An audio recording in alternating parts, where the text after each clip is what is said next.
Hello friends, महिमा voice पर आपका स्वागत है। आज की कहानी। मैं आश्रम नहीं जाना चाहती। बुढ़ापे की मजबूरी। मेरे पति के देहांत के बाद मैं अपने इकलौते बेटे के यहाँ रहती थी।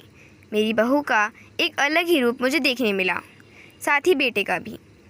दोनों के मन में क्या है मैं अच्छे से जानती हूँ। वो चाहते हैं कि मैं वृद्धा आश्रम चली जाऊँ। उनके जाने के बाद मुझे ये सब देखना और सुनना पड़ेगा, इसका मुझे अंदाज़ा नहीं था। पर मैं मन बनाकर अपने बेटे और बहू की बातें सुनकर भी यहाँ रहती हूँ, क्योंकि मुझे मेरे पोते और पोती दिखाई देते हैं। उनकी झलक पाकर मुझे सुकून मिलता है। घर के बाहर एक टीन की झोपड़ी में रहती हूँ।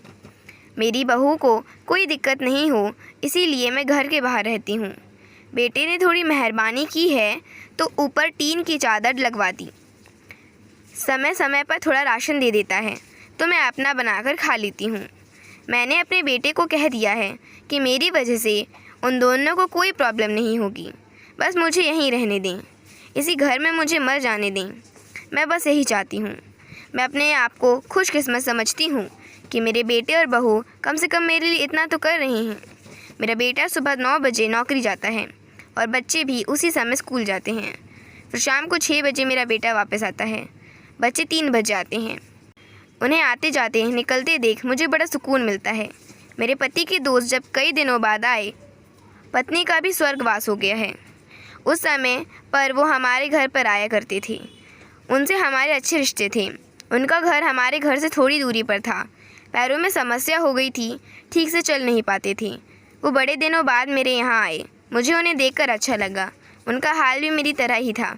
बच्चे अब उनसे भी परेशान थे। आकर मेरे पास अपना दुखड़ा रोते थे और उन दिनों को याद करते थे। बुढ़ापा हम जैसों को बहुत रुलाता है। उनकी पत्नी का स्वर्गवास हो गया था और उन्हें चलने उठने में समस्या थी, इसलिए वो तो अपना खाना भी नहीं बना पाते थे। मेरे पास आए तो मैं समझ गई कि ये इतनी मुसीबत में चलकर पुराने दोस्त के यहाँ चाय और खाने की चाह में जाते होंगे। उनकी भी अपनी मजबूरी थी। वो आए तो मैंने उनके लिए खाना बनाया और उन्हें खिलाया। मना कर रहे थे, लेकिन मुझे पता था कि उनको भूख लगी है। बहू ने खाना नहीं दिया। मेरी बहू ने मुझे और उन्हें खाना खाते देख लिया। वो कुछ भी ना बोली। ऐसे ही वो यहाँ 2-3 बार आए। जब भी वो आती मैं उन्हें खाना खिलाती।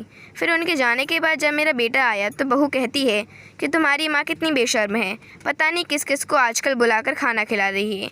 बड़ी मुश्किल से कमाया जाता है और ये लुटाने में लगी है।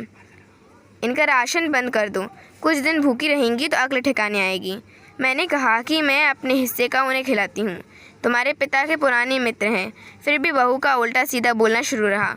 घर के बाहर रहकर इनको आज़ादी मिल गई है, पता नहीं क्या क्या करती हैं।